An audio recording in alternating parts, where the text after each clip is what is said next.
In de dynamische wereld van de Nederlandse televisie, waar debatten vaak intens en persoonlijk worden, heeft een recent confrontatie tussen Olcay Gulsen en Onno Hoes veel stof done opwaan.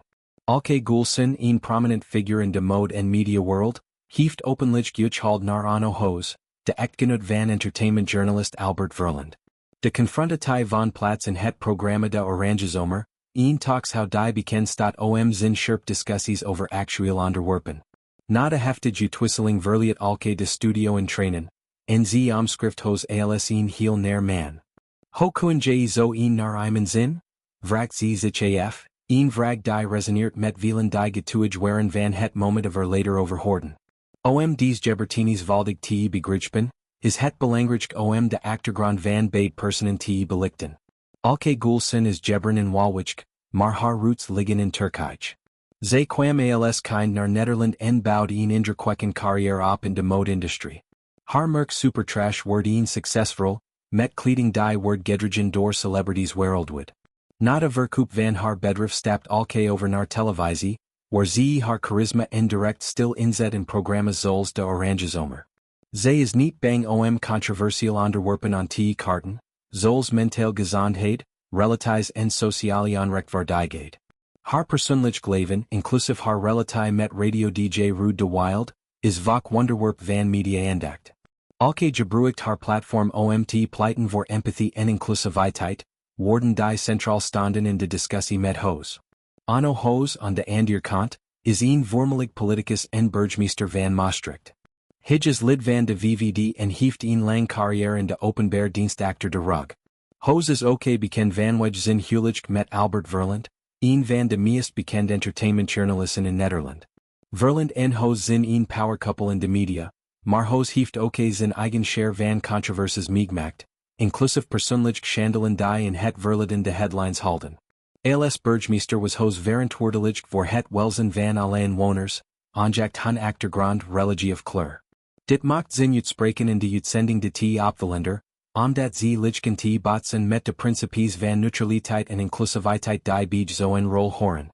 De ruzie speelt zich af tijdens een uitzending 3 maanden geleden, waarin het onderwerp de oorlog in Gaza was.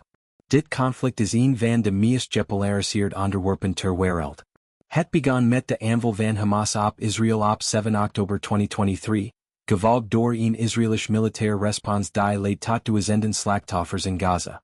De oorlog heeft geleid tot wereldwijde protesten, diplomatieke spanningen en discussies over humanitaire rechten. In Nederland heeft het onderwerp ook voor verdeeldheid gezorgd, met debatten over antisemitisme, islamofobie en de rol van de internationale gemeenschap. In de Oranjezomer, een programma dat bekend staat om zijn ongeremd meningen met presentatoren als Johan Derksen en Helene Hendricks, standen Olcay en Onno ligenrecht tegenover elkaar. Olcay pleit voor aandacht voor de slachtoffers in Palestina, met name vrouwen en kinderen die onder de bombardementen ligden. Hoes reactie was volgens Olcay, koud en ingevelijk. Olcay kijkt terug op de uitzending met gemengde gevoelens. Zij was diep teleurgesteld en zichzelf omdat ze niet sterker reageerde op het moment. Ik was toen heel boos op mezelf. Ja, ik was echt woedend. Ik heb ook in de auto gehuild en ik kan weer huilen als ik eraan denk, deelt ze in de podcast Lightless Lounge. Deze podcast is een platform waar gasten openhartig praten over persoonlijke ervaringen, en Olcay's verhaal past perfect in die setting. Zij verwijt specifiek naar een uitspraak van Hoes. Ja, jig het dan over die mensen in Palestina en ja, het zal allemaal wel ik heb niks met die mensen. Deze woorden kwamen hard aan, omdat ze een gebrek aan empathie suggeren voor innocent slachtoffers. In een tijd waarin humanitaire crises dagelijks het nieuws domineren, is zo'n houding voor velen onbegrijpelijk. Volgens Olcay toont Hoes hiermee een houding die niet te bevatten is. Je het over vrouwen en kinderen, je bent een burgemeester en moet voor iedereen zin, ongeacht religie en kleur. Is geen ander zo je moten wetten dat het niet ook is wat je zegt. Hier raakt Olcay een belangrijk punt.